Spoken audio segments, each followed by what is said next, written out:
안녕하세요. 남가지 공인회계사협회 피로선 회계사입니다. 벌써 연말이 되었는데요. 저희가 연말이 되면은 손님들하고 이렇게 미팅을 많이 가지고요. 또 연말에 실천할 수 있는 절세 방안들을 많이 이제 같이 의논하는 시간들을 갖습니다. 오늘은 조나단 회계사님을 모시고 연말에 실천할 수 있는 구체적인 절세 방안에 대해서 알아보는 시간을 갖도록 하겠습니다. 안녕하세요, 조나단 회계사님. 네, 안녕하세요. 조나단 회계사입니다. 최근에 그 연말이 돼가지고 미팅도 많으실 테고 이 미팅을 통해서 그 손님들에게 많이 이제 상담을 해주실 텐데요. 지금 많이 강조하고 계신 부분들이 있으면 어떤 게 있을까요? 네, 저희 가끔 손님들께서 문의하시기를 저희 세금 인컴이 얼마입니까? 저희 세금이 얼마입니까? 이렇게 물어보세요. 근데 그래서 이번에 개인 세금 보고 템포리를 여러분께 설명을 드려야겠다라고 생각했어요. 이번 설명을 잘 들으시면 앞으로는 여러분의 세금 보고서를 잘 알 수 있으십니다. 먼저 세금 보고 공식을 좀 알아보고 그 후에 절세 방법이 무엇이 있는지 알아보도록 하겠습니다. 개인 세금 보고 공식을 먼저 설명드릴게요. 여러분의 1년 동안 총 수입 토탈 인컴이라 하고요. 그 금액에 어저스트먼을 차감할 수 있습니다. 그 금액이 Adjusted Gross Income, 우리가 AGI 그렇게 부르죠. 그 금액에 스탠다드 디덕션 또는 아이템마이즈 디덕션, 더 큰 금액을 차감할 수 있습니다. 비로소 taxable income이 나옵니다. 그 taxable income에 맞는 tax rate을 곱한 후에 최종 tax가 나옵니다. 그 여러분이 1년 동안 납부하신 금액을 뺀 금액이 최종적으로 리펀과 텍스 듀 이렇게 결과가 나오게 됩니다. 네, 지금까지 그 세금 계산하는 방법을 좀 설명해 주셨는데요. 구체적으로 이제 저희가 이런 세금 계산 방법을 활용해서 세금을 줄일 수 있는 방법 좀 설명해 주시죠. 네, 공식을 보고 여기서 얻을 수 있는 것은 절세 방법이 1번 총소득 토탈 인컴을 감소시킨다. 2번 소득에 조정되는 어저스트 인컴 항목들을 증가시킨다. 3번 아이템마이즈 디덕션을 스탠다드 디덕션보다 증가시킨다. 참고로 21년도 올해 스탠다드 디덕션은 싱글인 경우 12,550, 부부 공동보고 시에 25,100불입니다. 4번 낮은 세율을 적용받을 수 있도록 택서블 인컴을 최소화시킨다. 이 이유는 택서블 레이트는 10%부터 최고 35%까지 계단식으로 되어 있기 때문에 택서블 인컴을 낮출수록 더 낮은 세율을 적용받을 수 있습니다. 다섯 번째는 여러분의 찾을 수 있는 텍스 크레딧 혜택을 찾는다. 그리고 마지막으로 여러분의 세금을 마감일 전에 최대한 납부하셔서 벌금과 이자를 피한다. 이것이 제가 드릴 수 있는 6가지 절세 방법입니다. 네, 이 6가지 절세 방법을 저희가 구체적으로 하나씩 좀 알아보는 시간을 가졌으면 좋겠는데요. 네. 먼저 총소득을 감소할 수 있는 방법에 대해서 좀 설명 부탁드리겠습니다. 네, 1년 동안 여러분의 총 수입의 소스는 너무나 다양하죠. 특별히 직장 다니시는 분들이 받는 W2, 그 업체에 401k가 플랜이 있다면 1인당 최대 19,500불까지 적립하시고 여러분의 택서블 인컴을 감소시킬 수 있습니다. 하지만 꼭 기억하실 것은 그 금액은 여러분이 59.5세 이후에 연금을 받으실 때까지 연장 디퍼된다는 것 꼭 기억하십시오. 그리고 내년도 참고로 2022년도 1인당 최대 금액은 25,500불이고 50세 이후 분은 6,500불까지 추가 공제 가능합니다.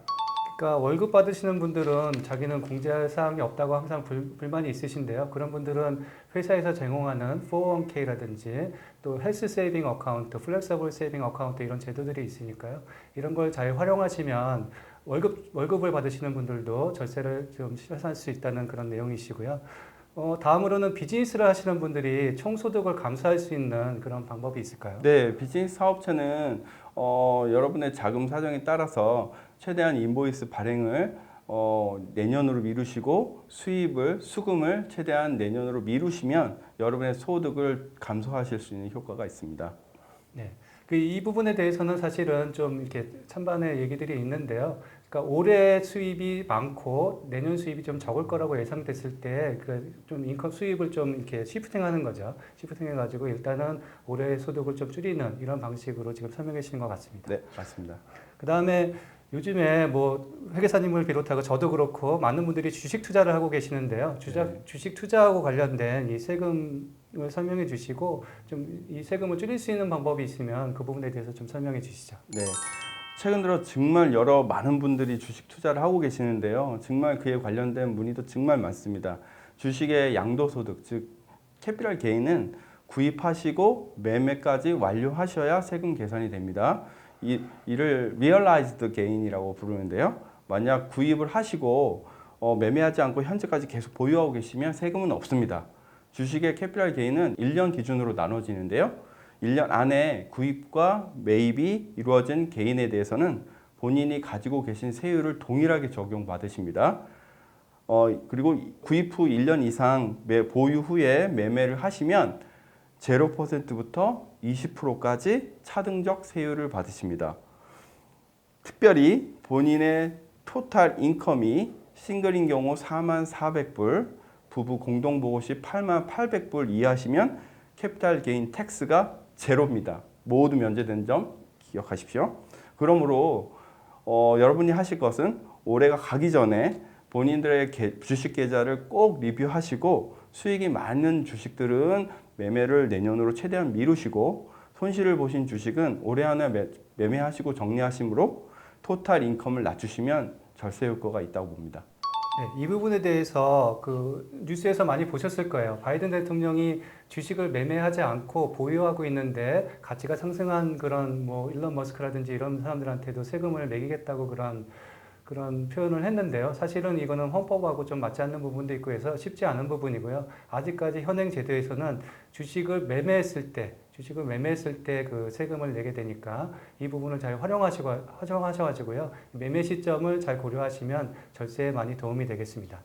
그 다음에 아까 말씀하신 그 세금을 줄이는 방법 중에서 네. 그 인컴을 줄이는 방법에 대해서 제가 조금 더 설명을 드리고자 하는데요. 이 부분에 대해서는 가장 아까 조금 언급해 주셨던 401k를 활용하는 방법 이것이 있을 테고요. 그 비즈니스를 하시는 분들은 세비라든지 또 그 401k라든지 심플 아이라든지 여러 가지 연금 플랜이 있으니까요. 이런 분들을 활용하셔가지고 본인의 비즈니스 인컴을 줄일 수 있고 또 직원들에게는 좋은 베네핏을 제공할 수 있으니까 이런 부분들을 잘 활용해 주셨으면 좋겠습니다. 그 다음에 그 트레디셔널 IRA를 활용해 가지고요. 일반 분들 중에서 이런 펜션 플랜들이 대부분 주식 투자에 그 이렇게 돼 있다 보니까 주식 투자를 좀 꺼려 하시는 보수적인 분들이 계세요. 그런 분들은 그 은행들에서 그 제공하는 CD형 IRA라는 그런 절세형 플랜들이 있으니까 이런 부분들을 좀 이용하시면 보수적으로도 세금을 줄일 수 있는 그런 연금 제도를 최대한 활용할 수 있겠습니다. 그 다음에 제가 또 다음으로 말씀드릴 거는 세금 공제 비용의 극대화에 대해서 제가 좀 더 설명드리겠는데요. 비즈니스를 하시는 분들은 비즈니스 비용을 이제 연말에 좀 극대화하시는 건데 그동안 미뤄 놓으셨던 그런 고가의 기계를 구입하신다든지 연말에 비즈니스 미팅을 하신다든지 회사에 파티를 하신다든지 이런 부분들에 대해서 그 공제를 받으실 수 있고요. 그 다음에 그 일반인들에게는 항목별 공제 사항들이 중요한데요. 항목별 공제 대표적인 항목별 공제 사항으로는 모기지 이자, 재산세, 그 다음에 그 도네이션 등이 있습니다. 이 도네이션 등에 대해서는 좀 조나단 이 선생님께서 좀 자세히 설명해 주시겠습니다. 네. 그 체리터블 컨트리뷰션은 원래 아이테마이즈 항목 중에 하나죠. 하지만 그 앞서 제가 절세 말씀드린 거대로 아이테마이즈 디덕션 공제 금액이 스탠다드 디덕션 공제 금액보다 적어서 스탠다드 디덕션으로 되었을 때 체리터블 컨트리뷰션만큼은 따로 공제될 수 있습니다. 1인당 300불, 부부 공동보고 시 600불까지 공제 가능하니까 올 연말에는 주변을 배려하는 훈훈한 마음으로 기부도 하시고 공제를 받으시기를 바랍니다. 여기서 기억하실 것은 그 IRS에 승인된 비영리 단체에만 기부하셔야 공제받을 수 있다는 점 염두하십시오.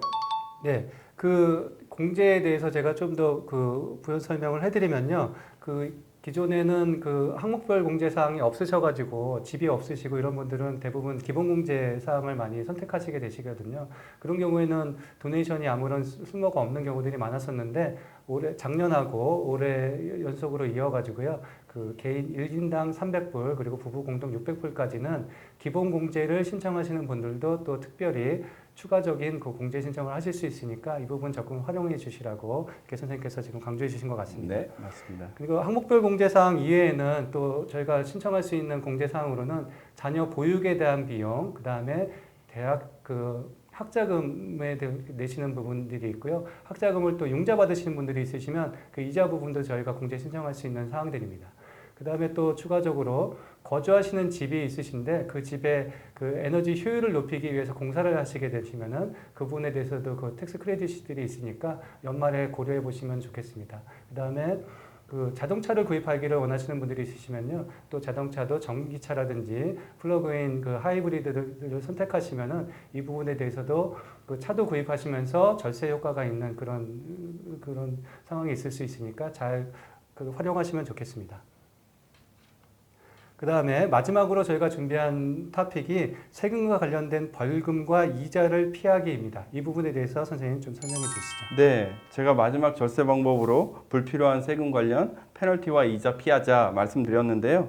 세금은 원래 본인 소득으로 인한 거기 때문에 어쩔 수 없이 내야 되지만 미리 조금만 더 신경 쓰시면 내지 않을 수 있는 그런 벌금과 이자이기 때문에 꼭 피하셔야겠습니다. 특별히 대표적으로 페널티의 종류는 세금 예납을 적게 내는 것, 세금 보고를 늦게 하는 것, 세금 납부를 늦게 하는 것이 있고요. 우리 한인 같은 경우 특별히 한국 해외 금융 자산에 보고를 안 했을 때 페널티가 있을 수 있으니 꼭 유의하십시오. 그리고 연금을 가지고 계신 분들은 72세부터 일정 금액 꼭 받으셔야 되기 때문에 못 받으시면 페널티가 있음을 기억하십시오. 그리고 비즈니스 하시는 분들은 최근까지 중간 결산을 꼭 하시고 현재까지 인컴과 텍스 금액을 계산하신 후에 예납이 충분하지 않다고 생각하시면 추가적으로 납부하십시오. 네. 또한 직장인들도 그 현재까지 페이첵을 보시고 얼마가 현재 세금 예납이 적립되었는지 꼭 확인하신 후에 부족하시다고 생각하시면 적립하시고요. 그 급여 외에 기타 소득, 예를 들면 주식 소득이 있다든지 그걸 확인하시고 추가적으로 12월 급여에 회사에 요청하셔서 예납을 하시거나 아니면 에스티메이트 텍스를 따로 납부하시는 것이 좋겠다고 생각합니다. 네. 지금까지 준하단님 회계사님을 모시고 연말에 저희가 실천할 수 있는 구체적인 절세 방안들에 대해서 알아보는 시간을 가졌습니다. 저희들이 이렇게 제공해드리는 그 내용들이 좀 뻔한 내용들도 있지만요. 또 그중에 구체적인 내용들도 있으니까 이걸 적극적으로 좀 활용하셔서 좀 세금에 도움이 되셨으면 좋겠습니다. 오늘 귀한 시간 내주셔서 감사합니다. 네, 감사합니다.